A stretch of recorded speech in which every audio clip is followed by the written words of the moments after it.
Eh bien, bonjour à tous et à toutes.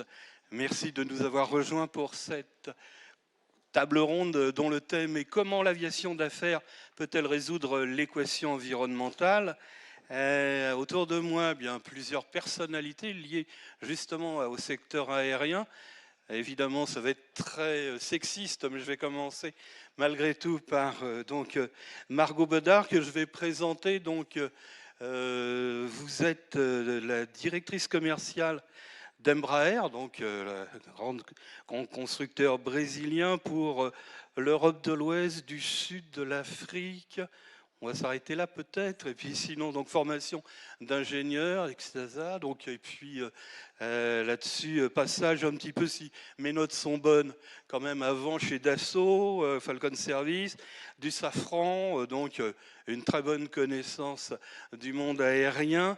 Alors un petit peu plus loin, Sébastien Couturier, directeur de l'aéroport du Bourget et des aérodromes, on dit quoi, d'Île-de-France, de la région parisienne, de l'aviation générale, voilà, c'est ça. Alors, je regarde aussi les petites notes que j'ai. Vous rejoint le groupe ADP, il y a quoi, il y a 2 ans et demi à peu près, hein, c'est cela?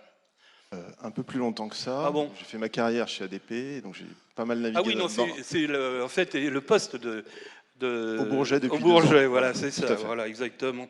Et puis sinon, vous êtes occupé effectivement de pas mal de choses, et notamment, vous avez travaillé sur le Urban Air Mobility. Là, bon, voilà, on en parlera certainement tout à l'heure. On commence petit à petit à reprogresser.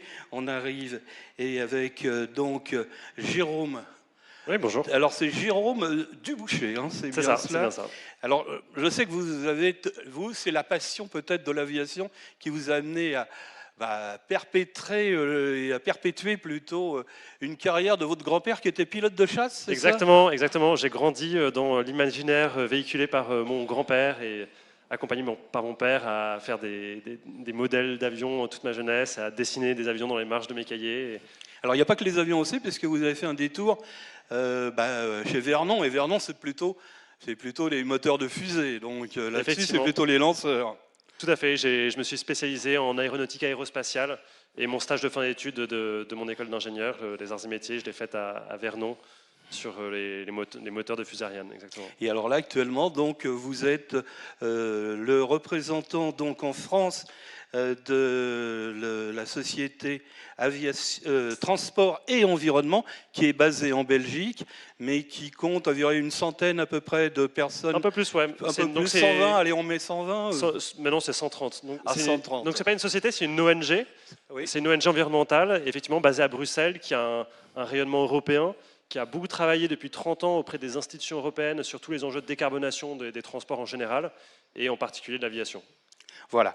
Et puis je termine par Jean Botti, qui est lui le cofondateur, CEO même maintenant de Volta Aero. Bon, pareil, culture aéronautique plutôt conséquente, avec là aussi des mots qui sont quand même liés de toute façon à ça, parce que quand on aime l'aviation, on a les motos d'abord, c'est vrai, et puis aussi l'automobile, parce qu'il y a eu Renault, il y a eu General Motors. Pas mal quand même là-dessus, ça fait que... Et puis on retrouve même après, un peu dans les projets, d'autres partenaires comme Kawasaki, je parlais des motos, mais il ne faut pas oublier que nos amis japonais font aussi des moteurs d'avion. Et puis d'autres comme Safran, et puis passage forcément aussi chez Airbus, quoi, là-dessus. Quand on aime les avions, on peut faire largement un passage. Donc, je vais revenir un petit peu à ce que je disais. Je vais jouer un petit peu le côté avocat du diable, mais vous êtes finalement un peu, par rapport à ce que la population, tout au moins le grand public voit, vous êtes presque des Dracula. Alors, à un moment donné, je ne voulais pas faire comme à l'époque un certain journaliste qui avait sorti des gants de boxe avec Le Pen et Tapi, et j'ai pas amenné non plus de pieux, de gousses d'ail et de balles en argent pour les vampires.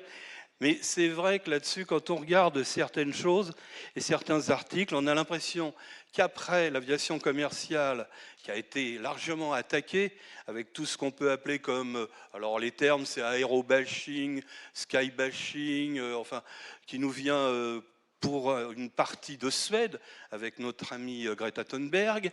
Et puis l'aviation d'affaires y est passée et forcément a été mis dans le collimateur, et encore plus précisément, c'est-à-dire on a entendu des déclarations très dures, faites après évidemment le fait que, paraît-il, il ne fallait voler dans sa vie que 4 fois, et encore 2 fois au tout début de sa vie, et peut-être les 2 autres en fonction d'un départ vers le ciel, peut-être là-dessus les derniers. Et puis, bien sûr, il y a eu ces interrogations autour du fait, ne fallait-il pas, finalement, supprimer, voire réglementer, mais au plus haut point, même un ministre des Transports d'ailleurs. Clément Beaune a quand même ressorti le fait que, sous la pression des, alors on va appeler ça des lobbies environnementaux, le fait que l'aviation d'affaires devait être de plus en plus contrôlée, réglementée. Et puis maintenant, vous êtes en face de moi, vous êtes en face d'un public évidemment de spécialistes. Là-dessus, les questions vont peut-être être un peu faciles, liées à des chiffres. Alors évidemment, puisque quand je reprends ma petite note, là je vois que, alors c'est l'aviation d'affaires, selon, je reprends les chiffres du GIFAS. Alors l'aviation représente, ça vous le savez tous de toute façon, mais c'est pas mauvais de le rappeler, de 2% donc des émissions mondiales de CO2, l'aviation d'affaires correspondant à 10% de ce trafic et 2% de ces émissions, donc 0 qui égale, non c'est noté, de toute façon, ça fait 0,04 des émissions de CO2. Et en France, alors voilà, si on applique la même règle de calcul pour l'aviation d'affaires, donc on arrive à la hauteur de 2,6 et on arrive seulement à 0,01% de ces émissions de CO2. Alors c'est vrai que pour ce petit nombre, ce petit chiffre qui semble ridicule, pourquoi tant de haine? Pourquoi tant de haine? Alors bon, je vais voir avec tout d'abord avec vous, Jérôme, parce que bon, là-dessus, quand on lit transport et environnement, on se dit oula. Là, lui, il n'est peut-être pas tout à fait d'accord avec ce que le vilain journaliste est en train de dire, qui a l'air de prendre plutôt la défense de l'aviation d'affaires. C'est vraiment ça? On en est vraiment arrivé à cela et il n'y a pas de solution? Alors, effectivement, déjà, merci d'inviter une ONG environnementale à un événement comme celui-ci. Je pense que c'est important qu'on puisse avoir des dialogues constructifs. Et effectivement, je pense que c'est dans mon rôle aujourd'hui peut-être d'apporter quelques éléments objectifs pour, sinon justifier, au moins expliquer ce ressenti de l'opinion publique envers l'aviation d'affaires. Moi, je vois 3 raisons principales qui expliquent cette grogne, cette colère. Budget carbone, donc si on veut respecter l'accord de Paris de plus 1,5 degré à la fin du siècle. Donc on voit qu'on est dans une situation d'urgence où tous les pans de l'économie doivent faire des efforts très importants pour réduire les émissions de CO2. Quand on dit tous les pans de l'économie, c'est vraiment tous, et il n'y a pas d'exception. Donc c'est une situation, un contexte qui contraint beaucoup tous les acteurs, et dans cette situation de contrainte, on est vraiment sensible à ce qu'il y a une équité entre les différents secteurs. Et quand on parle d'équité, là, l'aviation d'affaires est un peu particulière parce que c'est un public très privilégié qui en bénéficie. Et notamment, vous connaissez bien la statistique de 50% de la pollution de CO2, des émissions de CO2 émises par le secteur de l'aviation en général, sont dues à seulement 1% de la population mondiale. Donc on voit qu'il y a une concentration très forte de la responsabilité climatique dans la pollution. Quand vous dites des privilégiés, malgré tout, si les chiffres sont bons, il y a 80% de ce trafic qui est effectué pour des raisons professionnelles. Ce ne sont pas que des stars qui sont dans ces avions d'affaires. Tout à fait, mais là ce que je veux dire, c'est que c'est pas un usage qu'il faut forcément complètement remettre en cause, mais c'est que dans l'effort collectif qu'on a à faire pour respecter les accords de Paris, tout le monde a son rôle à jouer, et en particulier les personnes les plus aisées, que ce soit pour des usages d'affaires ou de loisirs. Donc ça, c'est le premier élément de constat, c'est qu'il y a une responsabilité un peu particulière du secteur.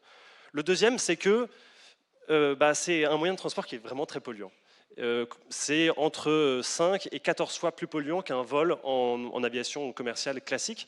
Ça paraît bizarre, ça, excusez-moi de vous interrompre, mais de 5 à 14, pourquoi ne pas arriver à déterminer plus précisément? Ça 5 dépend à 14, ça peut être un peu n'importe quoi. Oui, non, c'est parce que ça dépend des modèles utilisés, du nombre de passagers à l'intérieur, etc. Et est-ce que c'est un petit vol ou c'est un grand vol, si on moyenne par kilomètre.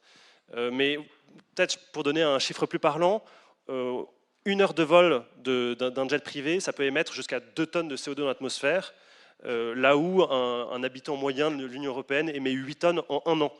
Donc effectivement, dans une situation où on a tous cet objectif collectif de réduire nos émissions de CO2, quand on sait qu'il y a quelqu'un qui, en 1 heure de vol, va émettre à peu près 1/4 de ce que vous émettez en 1 an, c'est vrai que ça pose des questions. Donc il y a la partie CO2, mais il y a aussi la partie qu'on oublie souvent, mais bruit et particules fines. Et il y a un papier qui est sorti récemment qui montre que un passager en jet privé émet 74 fois plus de particules fines qu'un passager en aviation commerciale régulière. Et donc on connaît également les conséquences que ça a sur la santé des habitants à proximité. Donc ça c'est le deuxième élément, ça pollue vraiment plus. Et le dernier élément qui est que la dynamique du marché est très spectaculaire. Entre 2005 et 2019, les émissions du secteur de l'aviation d'affaires ont augmenté de plus de 30%. Et déjà en 2022, le secteur a dépassé ses émissions 2019 pré-Covid de 13%. Donc on voit que on est dans une situation, la maison brûle, et il y a un secteur qui continue d'émettre toujours plus de CO2. Donc c'est peut-être aussi ça qui est un facteur d'explication de cette sensibilité, on va dire. Alors vous, en tant que pompier de l'environnement, qu'est-ce que vous apporteriez comme solution, ou tout au moins, on va d'aborder évidemment, bien sûr, celle que autour de moi, vous, madame, et vous, messieurs, ne manqueront pas de mettre du doigt là où ça fait mal et en même temps là où ça va faire du bien. Et vous, ça serait plutôt quoi vos solutions? C'est une réglementation totale? C'est un arrêt des avions comme certains l'ont envisagé? Alors nous, on a une position assez pragmatique et on essaye de proposer des solutions qui sont en accord avec l'état du marché, l'état de la société. Et on pense que ce qui est faisable mais ambitieux et bon pour le secteur, ça serait que le secteur soit vraiment le premier de cordée de la décarbonation du secteur aérien. Et pour ça, d'avoir des objectifs, de se fixer des objectifs, ou qu'on lui fixe des objectifs qui soient plus ambitieux, plus rapides, plus forts que le reste de l'aviation. Donc on connaît bien les mandats d'incorporation de SAF qui ont été réglementés par RefuelEU pour l'aviation commerciale régulière. Nous, ce qu'on propose, c'est que dès 2030, pour les vols de moins de 1000 km, ça soit obligatoirement des avions zéro émission, parce qu'il y a, et on entendra parler, des modèles qui vont être bientôt mis sur le marché et il faut en tirer tout le bénéfice. Et aujourd'hui, le fait de faire s'engager les opérateurs plus volontiers sur ce type de vol, ça apporte de l'air financièrement à ces startups qui aujourd'hui sont dans des situations pas toujours faciles. Donc ça, c'est vraiment important de mettre la focale et de favoriser ce marché qui apporte vraiment une solution importante. Et pour les vols au-delà des 1000 km, viser une incorporation 50%, même 100% e-carburant, qui est vraiment le type de SAF qui est qui a la meilleure empreinte écologique, mais qui aussi représente le plus grand défi technologique et économique pour les porteurs de projets. Et donc là, on a un secteur avec des usagers qui ont plus de capacité de payer, et dans ce contexte général de nécessité de décarboner, on pense que c'est vraiment une bonne solution de leur demander de faire cet effort, de dérisquer les premiers projets de développement de carburant de synthèse, qui sont les plus durs et qui sont un peu le verrou qui va permettre ensuite à l'aviation commerciale de vraiment s'engager pleinement dans cette décarbonation. Parce qu'aujourd'hui, ce secteur des carburants de synthèse, il est vraiment gelé, chacun s'attend. L'État n'a pas envie de mettre la main là-dedans, et on a les investisseurs qui disent c'est trop risqué, les off-takers qui disent c'est pas encore assez mûr. Et donc l'aviation d'affaires pourrait vraiment jouer un élément déclencheur de dire nous, on va payer effectivement assez cher notre carburant de synthèse, on va dérisquer les premiers projets, et ça va donner ensuite une dynamique pour tout le reste du secteur. Très bien. Alors c'est vrai, premier de cordée, c'est l'escalade. Donc l'escalade, c'est ce qui permet de monter vers le ciel. Et à partir de là, je me tourne vers vous, Sébastien Couturier, en tant que directeur de l'aéroport du Bourget. Le Bourget, souvent contesté, souvent mis sur la place publique en disant ah oui, mais cet aéroport qui est tout près de Paris, voilà, tous ces avions et autres. Alors quand on entend ces déclarations, certes, qui s'appuient sur des chiffres, là aussi, sur des réflexions, quelle est un peu la réponse et tout au moins la réalité des choses, tout au moins celle que vous pouvez nous donner en tant que représentant d'Aéroports de Paris? Alors, deux, trois éléments. Moi, ce que j'observe sur l'aéroport du Bourget, alors vous l'avez dit, c'est un aéroport qui est à 7-8 km de Paris, donc c'est le plus proche, c'est l'infrastructure aéroportuaire la plus proche de Paris après l'héliport, il faut juste s'en souvenir. Et du coup, ça génère un trafic d'aviation médicale soutenu, puisqu'on est proche des hôpitaux de la PHP. Et ça, c'est peut-être une des premières choses qui m'a frappé aussi quand je suis arrivé il y a 2 ans sur mon poste, c'est de voir le nombre d'ambulances escortées au pied de mon bureau. Et ça, on le disait tout à l'heure, il n'y a tous pas que les des jours. privilégiés qui bénéficient de l'aviation d'affaires. Oui, je crois que c'est bon, là, c'est un secteur qui a été aussi caricaturé, et c'est le jeu, je pense, en ce moment, parce que c'est un secteur qui pollue. Et donc, on ne conteste pas que le bilan carbone par passager transporté est supérieur à celui de l'aviation commerciale. Je reviens 30 secondes donc, sur l'infrastructure du Bourget. Donc 7 km de Paris, c'est à peu près 540 hectares sur 2 départements. Il y a 5-6 communes d'emprise. Et une des premières choses que j'ai faites en arrivant sur mon poste, ça a été de rencontrer notamment mes voisins, les élus locaux, ceux qui vivent autour de l'aéroport au jour le jour. Et évidemment, j'étais persuadé que j'allais me faire engueuler. Et j'ai été étonnamment surpris de voir que en tout cas côté collectivité locale, il y avait plutôt un désir de davantage d'aéroports et davantage de synergie avec l'aéroport vis-à-vis des territoires que de volonté de fermeture de l'aéroport ou des choses de cette nature. C'est un aéroport qui date de 1914, hein, donc c'est l'arrière-grand-père des aéroports européens. Ça a été le berceau quand même de l'aviation française et européenne. Il y a quantité d'exploits qui ont été réalisés sur ce terrain. Air France est né sur ce terrain. On va fêter en 2027 les 100 ans du vol Lindbergh. Et moi, ce que je retiens, et en tout cas c'est ce qu'on essaye de distiller auprès des équipes d'ADP, c'est qu'on a une responsabilité, c'est de faire transformer ce terrain. Il s'est transformé au fil du temps, puisque c'est un terrain qui était militaire initialement, pour défendre Paris en 1914, puis l'avènement de l'aviation commerciale, puis l'avènement de l'aviation d'affaires, et qui a permis à CDG Orly de se développer de manière, j'allais dire, autonome et d'éviter les contraintes d'un trafic mixte entre des vols commerciaux et des vols d'aviation d'affaires qui obéissent à des enjeux et à des exploitations qui sont assez différentes.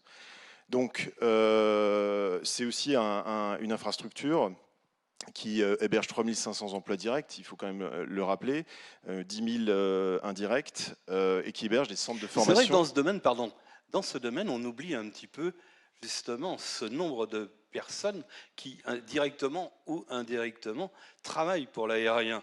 Et c'est vrai que les attaques qu'on entend parfois, qui peuvent effectivement, et qui sont là-dessus réelles, dont les effets sont parfois plus que négatifs, oublient souvent, j'allais dire parfois, souvent, le fait que l'aérien crée des emplois. L'aérien crée des emplois et le Bourget a par la nature de l'aviation d'affaires qui aime la discrétion. Ça a des bons côtés, mais c'est aussi des mauvais côtés. C'est que les gens imaginent beaucoup de choses derrière les murs, alors qu'en fait, aujourd'hui, on passe beaucoup de temps au sein de l'ADP à organiser des visites de l'aéroport, quelles qu'elles soient pour le grand public ou pour les élus locaux, de manière à démystifier ce qu'on fait au jour le jour. Et effectivement, dans la typologie des clientèles qu'on a, il peut arriver qu'il y ait des gens extrêmement fortunés et des gens qui font des selfies devant l'avion. Ça nous fait beaucoup de mal parce qu'effectivement, pour le grand public, ça peut laisser penser que c'est ça le Bourget, hein, c'est un aéroport de stars. Or, c'est pas ce que moi je vois et ce que les équipes voient tous les jours. C'est plutôt ce qu'on voit tous les jours, c'est plutôt effectivement une clientèle qui voyage pour motifs professionnels qui, si je regarde les 15 dernières années, l'évolution du trafic sur l'aéroport, en fait, ce trafic il est resté stable, voire il a décru si on lise sur 15 ans. Les années les plus fortes du Bourget, c'était 2007-2008, avant la crise des subprimes, et on n'a jamais atteint ce niveau de trafic. Aujourd'hui, même en 2022, et tu le rappelais, où on a eu un saut post-Covid, on n'a pas atteint ces niveaux-là. Donc, je dirais que la part du gâteau de vol sur l'aéroport du Bourget, il est stable, voire légèrement en attrition. Donc là aussi, on est assez loin des idées reçues il y a une explosion de l'aviation d'affaires en France et en Europe. Malgré tout, votre bilan carbone, il n'est pas terrible, quoi. Ah mais, alors là, c'est le point. Conscient de ça, donc on ne tourne pas autour du pot. Je pense que c'est une industrie qui aussi a commencé à organiser son discours, à rappeler qui elle était et essayer de corriger ce côté parfois caricatural. Mais au-delà de ça, c'est qu'est-ce qu'on fait, effectivement. Oui, parce que là, c'est pas de la caricature. Les chiffres sont là. Les chiffres sont là et je pense que le seul message que nous, on essaie de faire passer, il est simple. Hein. S'il y a un message, c'est l'aviation d'affaires peut et doit se décarboner en avance par rapport à l'aviation commerciale. Hein. Je pense qu'on a un problème de tempo et de Vous rythme. seriez un aiguillon, Ah bah, plus qu'un aiguillon. je pense qu'on commence à prouver qu'on l'est déjà par un certain nombre d'initiatives qu'on a lancées. Et clairement, techniquement, c'est un peu moins complexe de décarboner. Je suis un peu là aussi schématique. Hein, un avion de 4 ou 6 places qu'un avion de 300 places. Voilà. Et les horizons de certification de la nouvelle aviation, on le voit, c'est des horizons de certification en 2025-2030. Donc on est à un pas de temps qui est 10 ans à peu près en avance par rapport à l'aviation commerciale. Là aussi, je schématise volontairement.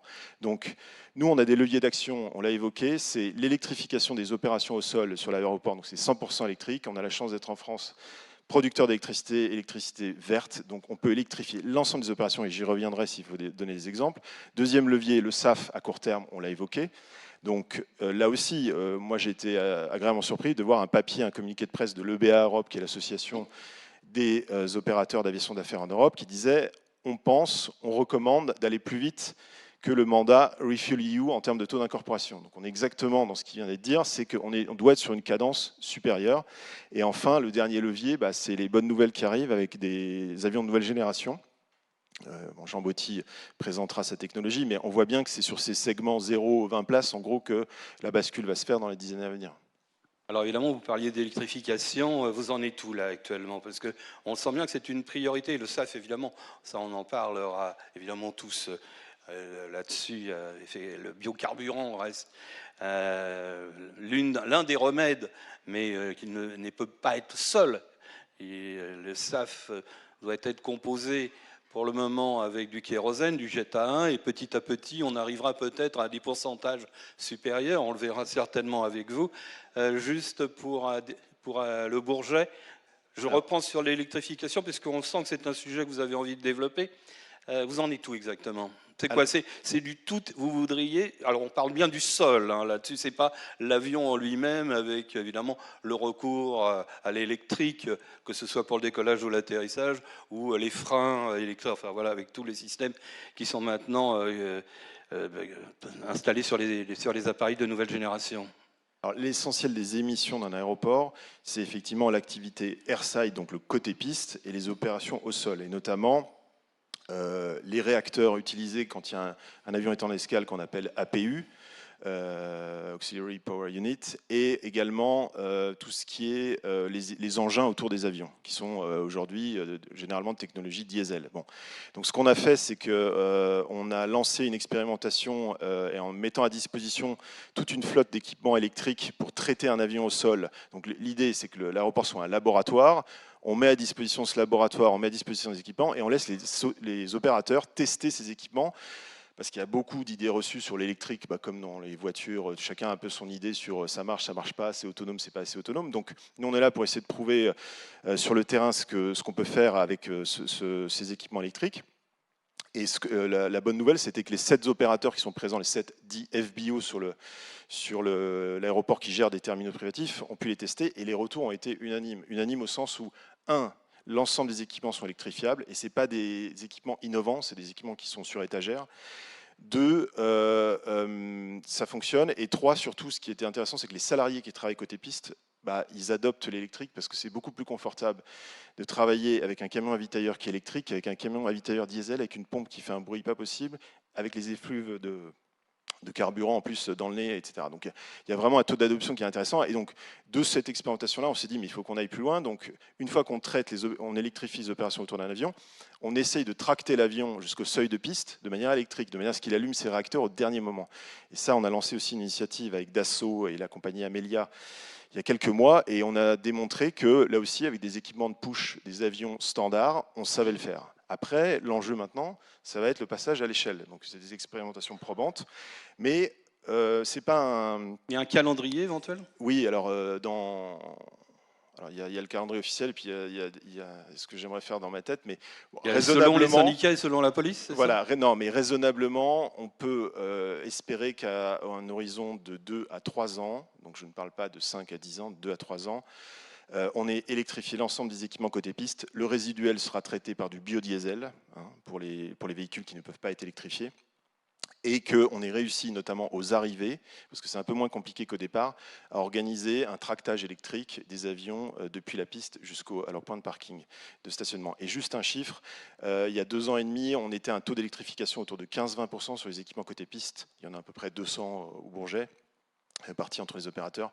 Aujourd'hui, on a un taux de 55%, donc je pense que c'est une réalité, on voit la trajectoire, et quand j'écoute les opérateurs, et on voit bien qu'ils ont pris conscience de la situation, les plans de renouvellement de ces équipements-là, ils passent tout à l'électrique. Donc maintenant, c'est une question d'approvisionnement des équipements, parce que c'est compliqué d'avoir des équipements rapidement électriques, compte tenu de la tension qu'il y a sur les chaînes logistiques, mais je pense qu'on est sur la bonne trajectoire.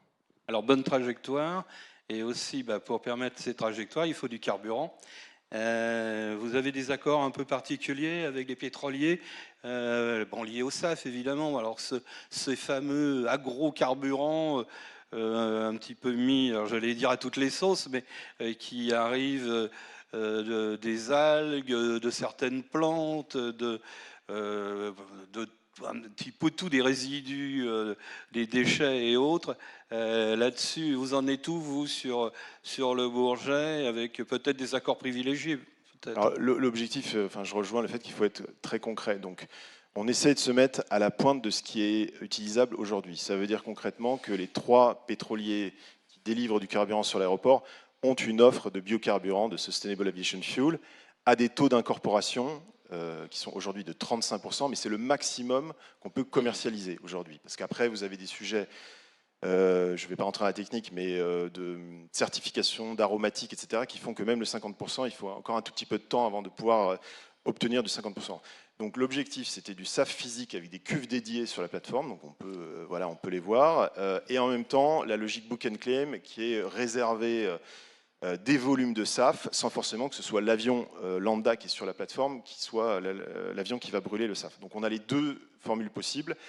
Et moi, ce que j'observe, c'est on a été le premier aéroport à avoir une double offre permanente en Europe de SAF, et que les chiffres... Donc là, il y a Total, il y a WF. Pardon, Total Energy, World Fuel Services avec un partenariat avec Nestlé et Shell. D'accord. Ce que j'observe, c'est que les volumes ne cessent d'augmenter.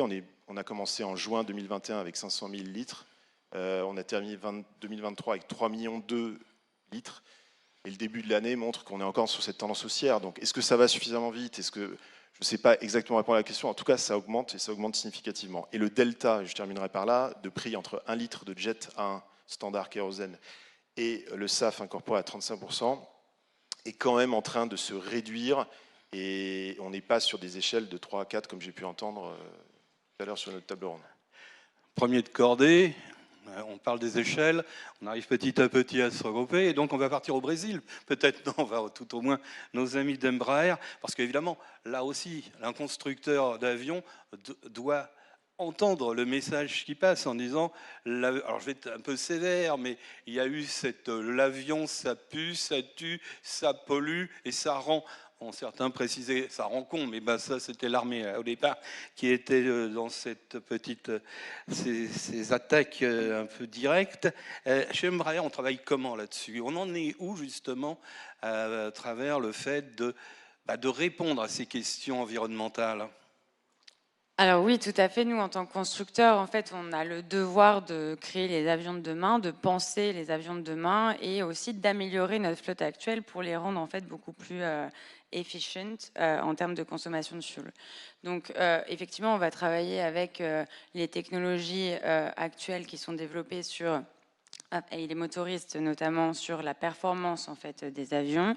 On essaie de les faire de plus en plus légers, d'améliorer les designs de telle sorte que, et d'améliorer aussi les motorisations, de telle sorte qu'on consomme le moins possible. Si on consomme moins, et bien effectivement, on produit moins de CO2 également.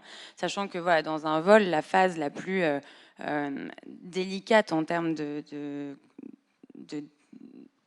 consommation et du coup de production de CO2, c'est le décollage. Et donc plus on a une motorisation qui est efficace, plus on sera justement performant là-dessus. On va aussi effectivement travailler avec le fuel vert, le SAF. Donc là aujourd'hui la certification nous permet de voler à 50% de SAF, mais tous nos avions chez Embraer et d'ailleurs chez les autres constructeurs, pour la plupart ont été testés pour 100% d'utilisation de SAF. Et ça, c'est dans un horizon un peu plus lointain, malgré tout. Eh bien, ils ont été testés, donc ils font des vols à 100% SAF. Faut le rappeler, en tout cas, voilà, que, ça a été fait, ça a été prouvé. Maintenant, effectivement, on a besoin que la certification nous suive. Tout comme, justement, je reviens sur les lobbies, quand on a passé le parc automobile à l'électrique, le gouvernement a fait énormément d'incentives auprès de la population et des utilisateurs pour inciter les gens à passer à l'électrique. Bon, bah, nous, on attend aussi de la part des entités européennes et même mondiales d'inciter les constructeurs et les clients, les consommateurs à du coup voler au SAF. Et donc effectivement, il y a cette différence de prix qui est quand même, enfin sur le Bourget, moi je sais que c'est 1 euro plus cher à peu près le litre, sachant que sur un vol transatlantique, bon bah ça rajoute quand même près de 20 000 euros sur la facture finale. Alors c'est pas parce que ce sont des riches qui peuvent s'offrir de voler en jet que on doit absolument les matraquer sur le prix et qu'ils doivent payer parce que ce qu'ils font c'est pas bien. On se rend compte malgré tout que dans ce domaine-là, justement, les constructeurs, bon, que ce soit Dassault, Gulfstream, tous ceux que l'on connaît, travaillent aussi, et ça vous le rappeliez tout à l'heure, parce qu'il ne faut pas l'oublier, il y a l'aérodynamisme, il y a les matériaux, il y a les moteurs bien sûr aussi, parce que le carburant existe, mais aussi chez vous, chez Embraer, c'est la même chose. Vous avez des bureaux d'ingénieurs qui travaillent justement sur la finesse de l'avion pour lui permettre justement d'économiser ce fameux carburant. On voit les avions qui désormais sont de plus en plus optimales ou optimisés plutôt pour économiser, quand ça rime, du carburant et du carburant. Et là aussi, pareil, du carburant qui sera et qui est déjà dans la plupart du temps du SAF avec du Jet A1, quoi. C'est ça. Aujourd'hui, sur la flotte actuelle, on bosse beaucoup avec le SAF, effectivement. Après, nos bureaux d'études pour les avions du futur travaillent également sur plein d'autres sources d'énergie. Alors justement, il y a l'électrification, il y a aussi pourquoi pas l'hybride. On parle aussi un peu d'hydrogène. Le seul problème, c'est qu'un avion, physiquement, donc ça vole. Pour que ça vole, en fait, au début, il est chargé de carburant. Il peut atteindre son palier de croisière et ensuite, au fur et à mesure où il consomme le carburant, il s'allège. Et en fait, ça, c'est quand même important à prendre en compte, surtout quand on veut parler d'électrification du parc aéronautique. J'imagine que c'est un des grands challenges que monsieur a dans le développement des eVTOL, c'est que quand on fait le même poids... Ah, pardon. Mais c'est quand même de l'électrification du parc. C'est vrai qu'aussi, je me souviens alors évidemment, là on parle d'avions d'affaires aux masses peut-être nettement moins importantes que celles d'un Airbus A320, mais si vous voulez le faire voler complètement, on pourrait le dire en batterie électrique, c'est le double, peut-être même le triple de la masse, s'il fallait le faire voler un Airbus de 180-200 tonnes à peu près. Donc c'est carrément impossible. Donc là-dessus, vous parliez d'hybride. L'hybride, oui, peut-être une solution. Oui, tout à fait. On essaye de chercher partout où est-ce qu'on peut gagner justement sur l'optimisation du fuel. Après, ça reste encore en bureau d'études. Pour l'instant, on n'a pas encore créé, en tout cas chez Embraer, d'avions hybrides, sauf avec le SAF justement, qui est le mix du Jet A1 et du SAF dans les opérations. C'est là-dessus que vous portez vos efforts, c'est plutôt ça. Comme le disait tout à l'heure le directeur de l'aéroport du Bourget, c'est quand même le SAF qui est, puisque le thème étant justement comment, je reprends le terme exact, c'est comment l'aviation d'affaires peut résoudre l'équation environnementale.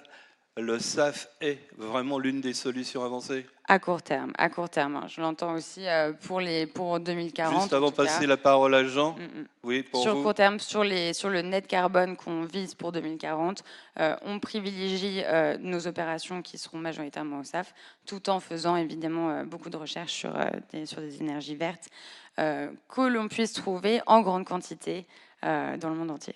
Jérôme ? Oui, je veux bien réagir parce qu'effectivement, je pense que c'est le fait que Vous veniez d'Embraer qui fait mettre l'accent sur le SAF, et effectivement, je pense que c'est très important. Mais voilà, je pense que c'est important de rappeler qu'il ne faut pas oublier qu'aujourd'hui, 50% des vols d'aviation d'affaires intra-européens font des distances inférieures à 500 km. Donc ça serait dommage de se priver de la technologie électrique, et je pense que c'est vraiment, il faut vraiment accorder la chance et par des contraintes réglementaires, vraiment ouvrir ce marché et dire, bah non, pour tous ces vols qui sont inférieurs à 500 km, vous prenez un avion électrique dès lors qu'ils existent. Première chose. Et deuxième chose, sur les SAF, voilà, je pense que c'est important de préciser qu'il y a différents types de SAF.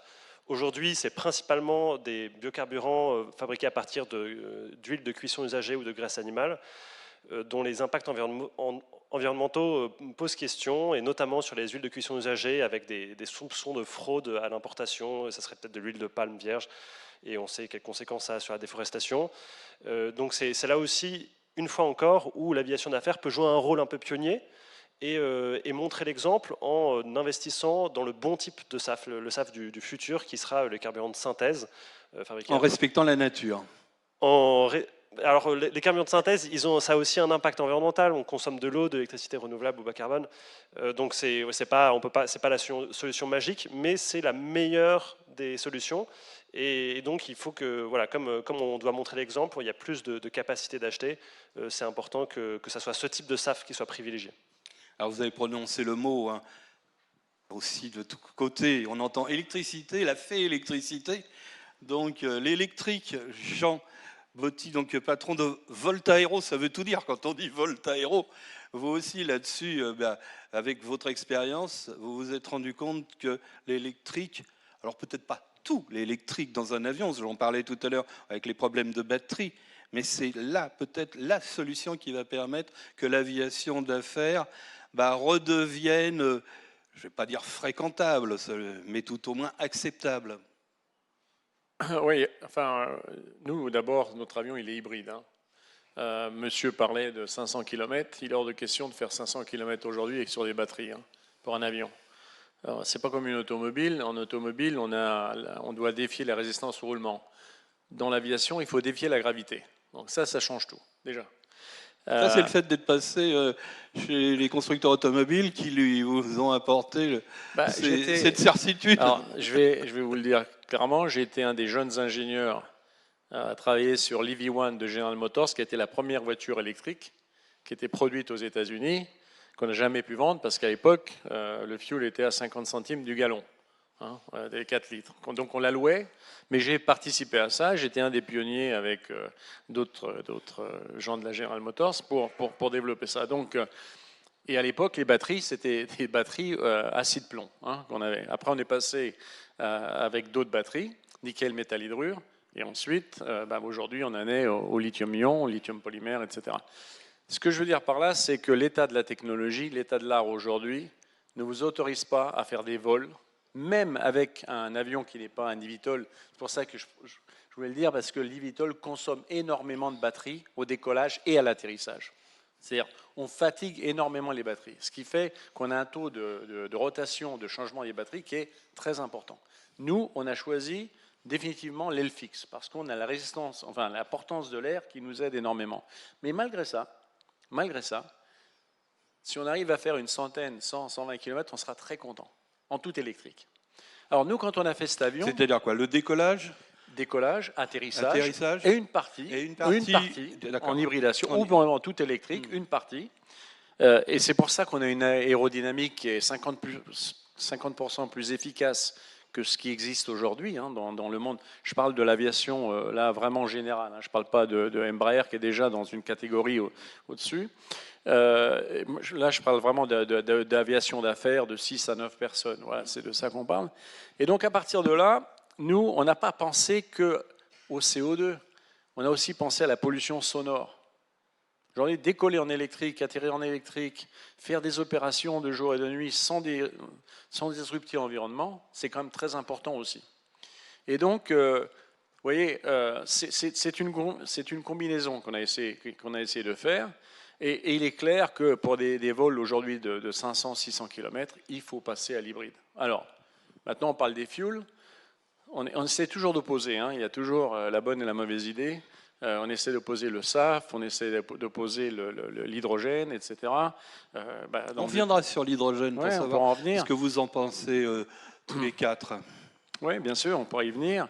Mais une chose que je veux dire, c'est qu'il faut il faut commencer à amorcer la pompe. Aujourd'hui, pour moi, la question la plus importante, c'est de dire l'AVL100, c'est encore du fuel qui a du plomb. Okay, commençons déjà à enlever le plomb, parce que c'est très polluant le plomb, mine de rien. Et puis c'est très bon pour les anciens moteurs. Vous voyez, les moteurs qui consomment beaucoup, les moteurs d'aviation générale actuels, qui consomment beaucoup et qui ont besoin de plomb, parce qu'ils ont été réglés pour ça. Donc nous, on a choisi des moteurs plutôt type automobile, qui sont des moteurs éprouvés, qui fonctionnent au sans-plomb depuis des années, qui sont faciles à dépolluer, parce qu'ils le sont avec des normes Euro 6 et plus. Et donc, avec ces moteurs-là, qui sont beaucoup plus économes aussi d'un point de vue de consommation d'énergie, c'est comme ça qu'on a construit notre avion. Alors ce 13 juin 2024, vous en êtes où avec le Casio S, c'est ça? Non, le Casio S, c'est celui qui... Non, Casio S, c'est le Sustainable qui vole depuis 4 ans. Ah oui, non, celui-là, il vole depuis 4 ans. Ça fait 4 ans qu'il vole. Alors celui-là, mais par contre... C'est le 330 que vous êtes... Voilà, ouais. Oui. Le S, lui, on a testé donc le biocarburant à partir de résidus de grappes de raisin. Le fuel avait été fourni par Total Energy. Très bon fuel. On a pu faire sur 1 heure de vol, combiné avec le décollage, atterrissage électrique et l'utilisation du biocarburant. Sur le cycle complet, on avait fait déjà 80% d'émissions de réduction d'émissions. Problème, c'est que ce fuel-là n'est pas adapté pour les moteurs, pour avoir de la longévité, si vous voulez. Donc il faut travailler encore plus. Maintenant, le Casio S, c'est celui qu'on va faire voler à la fin de l'année, qui lui va être bien sûr un avion hybride électrique dont on va valider le domaine de vol et, chose importante aussi, des nouveaux propulseurs qui sont à haute efficacité pour réduire la consommation et aussi pour réduire les émissions de bruyance. Et là, à partir de là, votre certification, vous pourriez l'obtenir quand? C'est fin d'année quand même là-dessus ou fin 2025. Fin 2025. On a commencé la certif. Parce que vous avez commencé la certif là en maintenant. 2023. C'est ça, on est d'accord. Tout début 2020. Non, pardon, excusez-moi. C'était fin 2022. Et donc là, c'était en fin 2022, tout début 2023. Et on devrait finir fin 2025. D'accord. Ok, très bien. Et à partir de là, évidemment, on se pense cette aviation d'affaires. C'est minimum 4 passagers, quoi. Donc il peut aller, vos versions successives peuvent aller jusqu'à combien de passagers en étant rentable? Parce que le problème, c'est aussi lié à la rentabilité. Alors, effectivement, tout ça, après, ça devient il faut la rentabilité, on est clair. Nous, on a choisi, par exemple, alors on va monter jusqu'à 10 places, ok. C'est pour rester dans une catégorie de certification qui est encore... Ah, ça, c'est la version NIT 600, c'est ça? Oui, c'est la version 600, le Casio 600. Je ne me suis pas trompé, là, cette fois. Voilà. Et tous nos avions sont basés sur des moteurs à piston aujourd'hui. Pourquoi? Parce qu'ils consomment beaucoup moins que les turbines. Okay, c'est un fait. Et donc, ils sont beaucoup plus économes. Ils ont, comme je vous disais, c'est des bases plutôt automobiles qui nous permettent d'avoir des consommations absolument acceptables. Et donc, à partir de là, on peut faire aussi, non seulement on dépollue, on enlève le bruit, mais on fait faire des économies aux gens qui utilisent ces avions-là. Mais on vole moins vite. Oui. Ben, si vous devez perdre sur un vol de 300 km ou 350, parce que ces vols-là, il y en a beaucoup qui sont comme ça. Hein. Il y a des vols même, il y a beaucoup. La plupart des vols, d'ailleurs, ils sont même à moins d'1 heure, hein, des fois. Eh ben, je préfère perdre 20 minutes et gagner sur tous ces points que j'ai adoptés. Pourquoi pas perdre 20 minutes? Surtout que je vais de point à point. Alors Jean dit des vols de 20 minutes. Sébastien, vous confirmez ou Perte de 20 minutes. Pardon. Dit court courrier, mais qui, juste un chiffre, aujourd'hui l'aviation commerciale en France, elle dessert à peu près une trentaine d'aéroports. L'aviation d'affaires, elle en dessert 246. Hein, donc ce qui est recherché, c'est le gain de temps, la flexibilité, la connectivité dans des endroits où je ne peux pas aller ni par une ligne régulière, ni par le TGV, ou si j'y vais, je vous mets un calcul sur la table qui fait que c'est 3 jours pour atteindre certaines destinations. et ça va un peu vacciner les gens, et finalement les gens vont opter peut-être pour la visioconférence. Mais plus sérieusement, je pense que c'est ça, c'est la souplesse d'exploitation qui est recherchée. Ce sont des avions qui atterrissent sur des pistes courtes, qui décollent court, et c'est peut-être aussi pour ça qu'on parlait du bruit. Et bien évidemment, en tant que gestionnaire d'aéroport, le bruit c'est un sujet de tous les jours. Mais moi, je constate que les performances des jets, je décolle à mi-piste et j'ai un taux de montée qui est très important. Ça nous aide vis-à-vis de la riverainté. C'est un fait tous les jours. La semaine dernière, on était dans la tour de contrôle et on voyait un peu les empreintes de décollage des avions. C'est très particulier, très spécifique à l'aviation d'affaires et ça a un effet bénéfique par rapport à la riverainté. Après, j'en termine par là. Nous, ce qu'on essaie de faire, c'est comprendre toutes ces nouvelles technologies. Donc Jean Botti développe une de ces technologies-là. On a annoncé au dernier salon du Bourget, côté ADP, un partenariat avec 8 acteurs de cette nouvelle aviation. Il y en a qui font avec de l'hydrogène, d'autres piles à combustible, d'autres 100% électriques. Donc il y a différentes combinaisons, mais pour un gestionnaire d'infrastructure que nous sommes, où modifier l'infrastructure, c'est souvent long et c'est coûteux, il faut qu'on comprenne comment les chaînes logistiques, au sol notamment, évoluent si on veut pouvoir accueillir en avance de phase ce type de technologie. On m'a souvent dit d'ailleurs qu'en réalité, c'était aussi à l'atterrissage que le riverain, lui, entendait le bruit.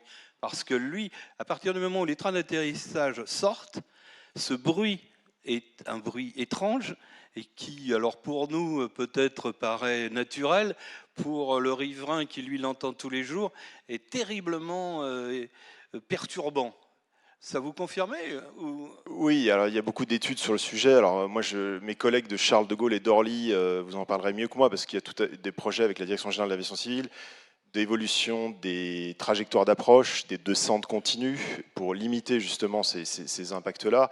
Ce que je peux vous dire simplement au Bourget, c'est qu'on a aussi des redevances qui incitent, parce qu'il faut aussi un levier incitatif financier pour renouveler les flottes, et donc il y a clairement 6 catégories d'avions qui sont référencées dans les redevances, et donc avec des gammes tarifaires qui sont différentes. Évidemment, plus l'avion est bruyant, plus vous payez. Et on voit bien qu'au fur et à mesure des années, ça aide à ces logiques de renouvellement de flotte qui sont importantes. Mais je constate que le bruit, il faut aussi qu'on le traite au sol, parce que j'évoquais tout à l'heure les petits réacteurs au sol. Ça gêne aussi la riverainté. Et donc quand on les coupe, non seulement les salariés qui travaillent autour sont plus contents, mais la riverainté est très proche et aussi on ressent les bénéfices. Vous parliez de taxes, financement à la hauteur pour Voltaïro, vous en êtes... Bon, quel est le financement? Est-ce que vous êtes suivi? Est-ce que derrière, il y a effectivement cette solution qui peut-être effectivement sera la solution d'avenir, moins pour une partie de l'aviation d'affaires? Il y avait un article dans la Tribune, j'ai vu, où j'étais cité là ce matin, effectivement, ce très bon journal. Effectivement, les aides de l'État, les aides publiques en France, c'était très bien. Ce qui nous manque en France, c'est les investissements privés. Les investisseurs privés français sont frileux vis-à-vis d'industries comme les nôtres, qui sont des industries à risque, avec des investissements vous faites sur de long terme. C'est plus facile d'investir pour des retours à court terme, pour de l'intelligence artificielle, du software, etc. À nous, malheureusement, on est dans la catégorie industrielle. Et donc, à aujourd'hui, grande annonce, tous nos investisseurs privés sont des étrangers. Voilà, on n'a pas d'investisseurs privés français. Mais je tiens à préciser que l'État, la région dans laquelle on est, nous ont énormément aidés. Ça, c'est une réalité. Vous, c'est Rochefort. Oui, à Rochefort, ouais, la Nouvelle-Aquitaine. L'État, grâce à France 2030, on a eu... Mais le souci, c'est qu'il y a des règles européennes qui font que lorsque vous avez de l'aide publique, il faut en face mettre de l'aide privée. Et pour des startups, c'est vachement compliqué, parce qu'il faut aller chercher l'argent pour mettre en face. Et donc, à aujourd'hui, il faut aller chercher à l'étranger, malheureusement. Très bien. Alors, je regarde l'heure. On a quelques secondes. Je pense pouvoir vous rendre, comme on dit en radio, je vous rends l'antenne. Alors, je vous rappelle, en vous remerciant de votre présence, en remerciant surtout les intervenants. À très bientôt de toute façon. On est carrément dans les temps. Et donc, je vous invite à rejoindre, alors on m'a bien dit de le préciser, donc pour la cérémonie de clôture à l'auditorium, avec le mot donc, de clôture d'Augustin de Romanet, je crois que vous connaissez éventuellement, PDG donc, des aéroports de Paris. Merci à tous en tous les cas. Et puis, pratiquement pile poil, on est dans les temps. Merci beaucoup.